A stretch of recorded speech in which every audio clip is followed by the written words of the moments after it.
Olá, olá. Tudo jóia?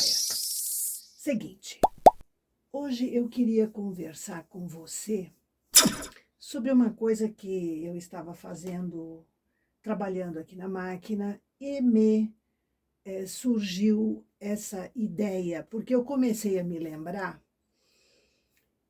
de toda a minha caminhada, tudo o que eu ouvi, aprendi, me foi contado, etc., sobre a profissão, a atividade de uma professora de tricô à máquina.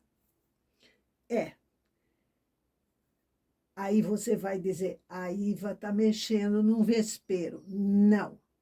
Se existe uma atividade que a gente precisa respeitar, é a do profissional ou da atividade de ensinar, seja o que for, e isso inclui o tricô à máquina. Se você tem filhos, você vai se lembrar do início escolar dele, no colégio, na escola de bairro, no jardim de infância, no ginásio, né? Você ficava em cima, filho, tarefa, estude, ajudava. Mas a gente nunca pensou na professora, nos professores. Imagine o que é você repetir ano após ano ou dia após dia a mesma coisa para os seus alunos. São muitos alunos, então, na verdade, você está ensinando aquele mesmo conhecimento para muita gente. A professora de tricô à máquina, ela tem uma atividade pior do que isso, porque cada aluna que senta ao lado dela para aprender a mexer na máquina é uma aluna.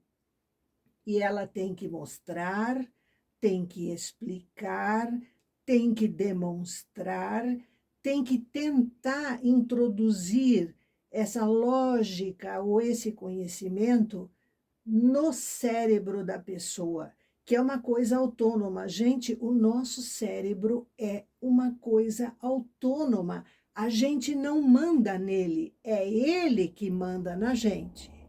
Ele define quando você precisa se alimentar, ele te manda um hormônio ou sei lá o que, e você fica com fome. Ele, se você o acostumar e viciar em alguma coisa, ele vai ficar pedindo aquela coisa. Então, o nosso cérebro é o nosso tesouro e é também o nosso inferno. Depende de como a gente o utiliza.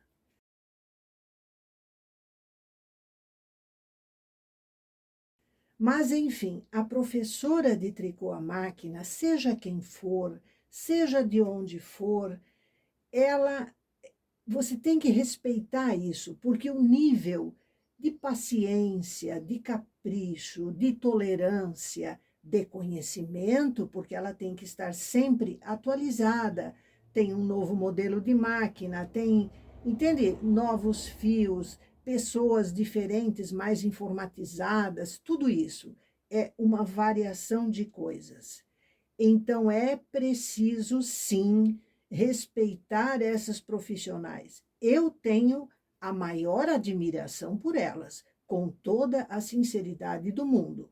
E eu sei, sim, que existem boas e más professoras, como existem bons e maus professores em escolas, seja colégio, seja escola de música, escola de esportes, não interessa, as pessoas ruins e as pessoas boas existem em todas as atividades. Então, eu tenho, assim, um pouco de cuidado com isso, porque a gente não pode pré-julgar e não pode acusar uma pessoa que se esforça para transmitir informação, conhecimento, técnica, desculpe, técnicas, etc., para alunas ou alunos, etc. Então, isso colocado eu quero ressaltar o seguinte: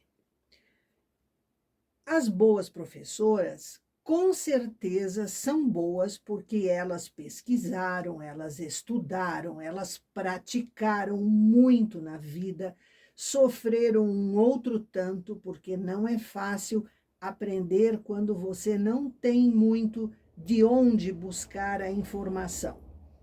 As professoras de hoje, a grande maioria delas, é da era pré-internet ou início da internet. Eu sou pré-internet, nem se falava em internet quando eu dei a minha primeira aula. Nem se imaginaria que existiria, era uma coisa fora de cogitação. Então, muitas professoras de hoje também passaram por essa fase. As professoras de hoje acham que a internet resolve tudo e não é bem assim, tá? Não é bem assim. É mais difícil de você introduzir um conhecimento de uma forma sólida do que você estando com a pessoa, sentindo a dificuldade dela, porque a dificuldade de uma não é necessariamente a dificuldade de outras. Concorda? Então, é um esforço muito grande que foi feito por todas elas, e isso precisa ser enaltecido. Existem as professoras ruins? Sim, existem. São poucas, mas existem. Como que eu as vejo? Eu as vejo com objetivos comerciais. Elas querem ganhar algum dinheiro, então elas ensinam o tricô à máquina que elas sabem. Nem todas sabem de uma maneira correta, né? Ou de uma maneira lógica. Porque eu passei por isso quando uma professora disse para mim que eu perguntei por que isso era assim ou assado, e ela me respondeu: ah, porque sempre foi assim, me disseram que era assim, então é assim e pronto. Entendeu? As coisas não são assim.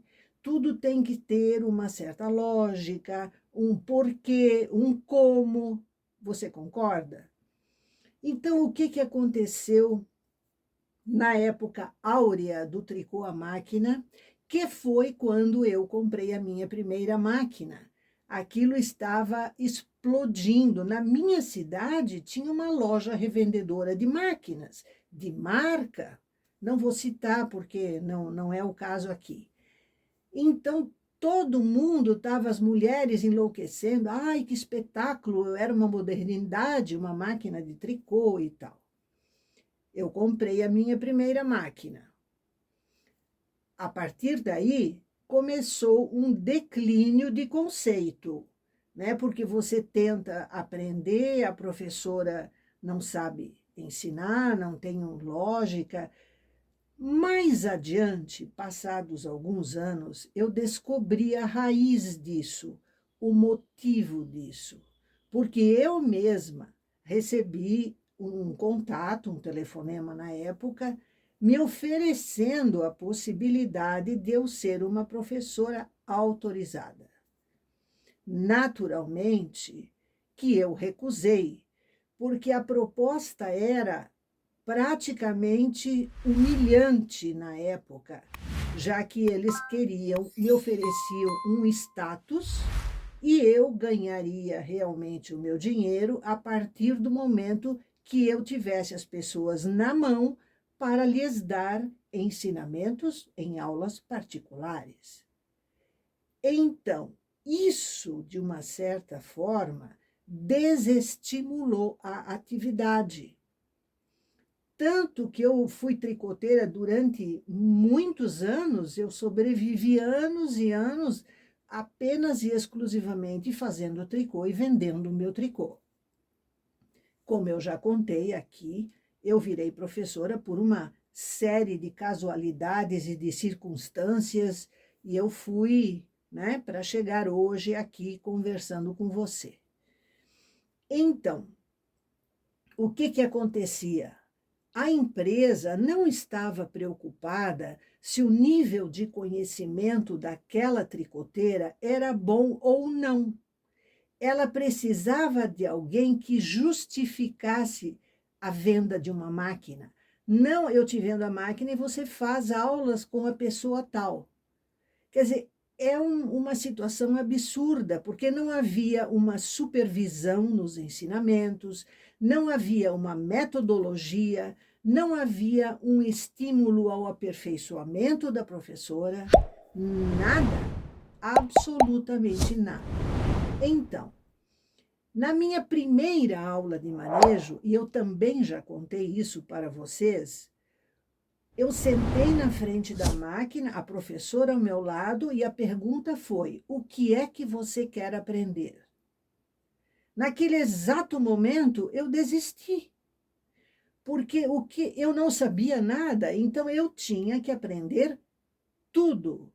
A pergunta dela foi uma pergunta de uma pessoa cansada, de uma pessoa despreparada, de uma pessoa que sabia sim o tricô, e eu reconheço que ela era uma tricoteira conceituada, inclusive, mas ela estava exaurida, ela estava cansada, porque as pessoas, as alunas, elas, de uma certa maneira, cada uma tem uma forma de aprender diferente, uma facilidade. Uma aprende lendo, a outra aprende ouvindo, a outra aprende vendo. Então, cada pessoa tem a sua particularidade, você sabe disso. Então, o que aconteceu?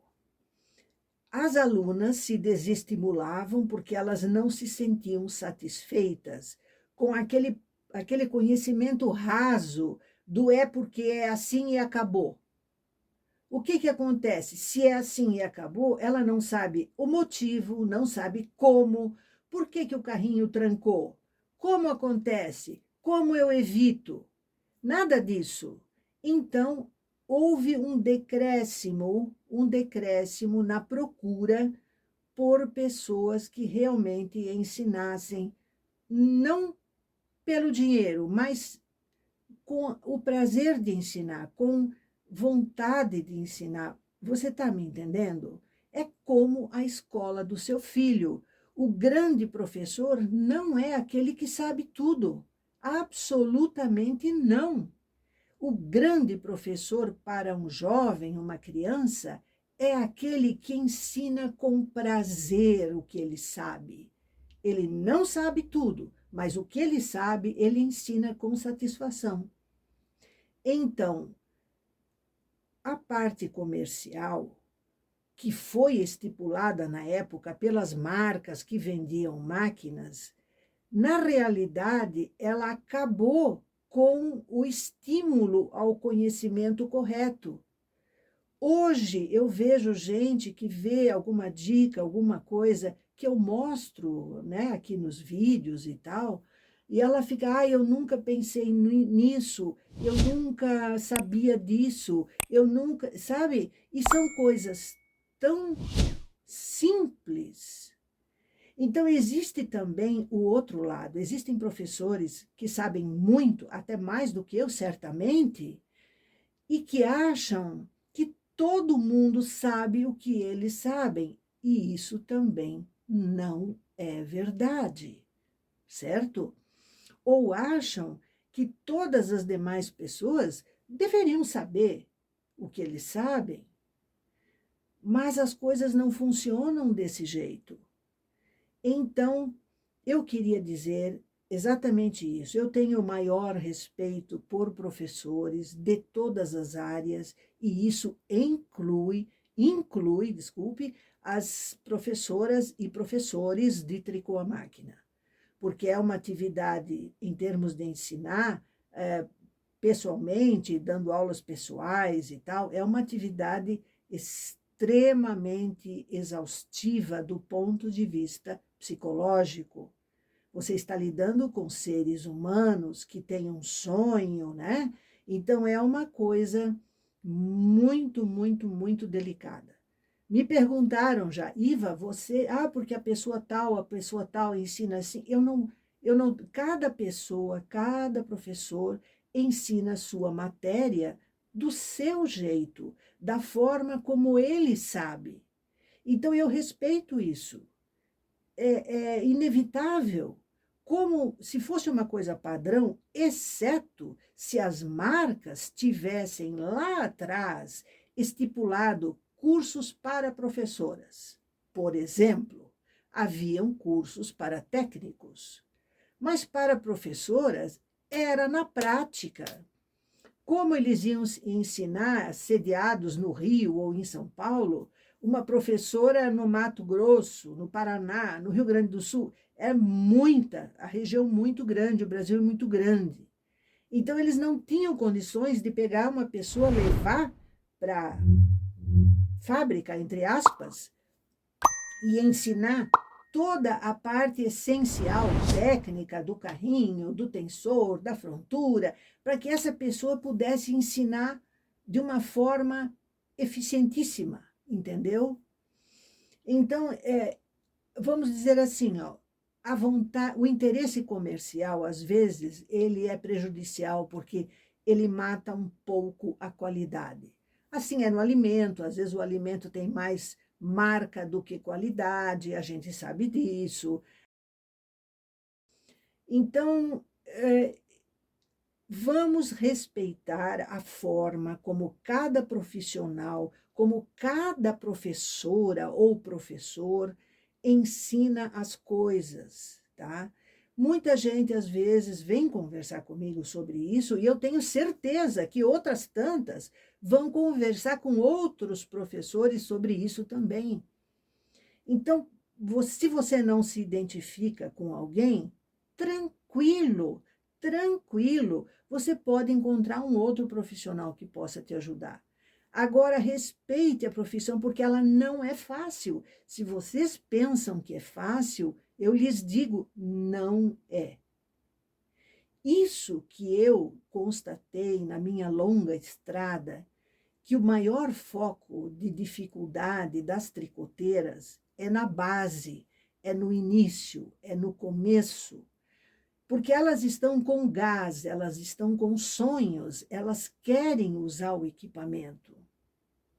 Então, a gente tem que dar essas armas para que elas descubram a facilidade, tendo um pouquinho de lógica, e o prazer que é você fazer, além da vantagem de trabalhar em casa, de ter o seu próprio horário, de fazer o que gosta, etc, etc, etc.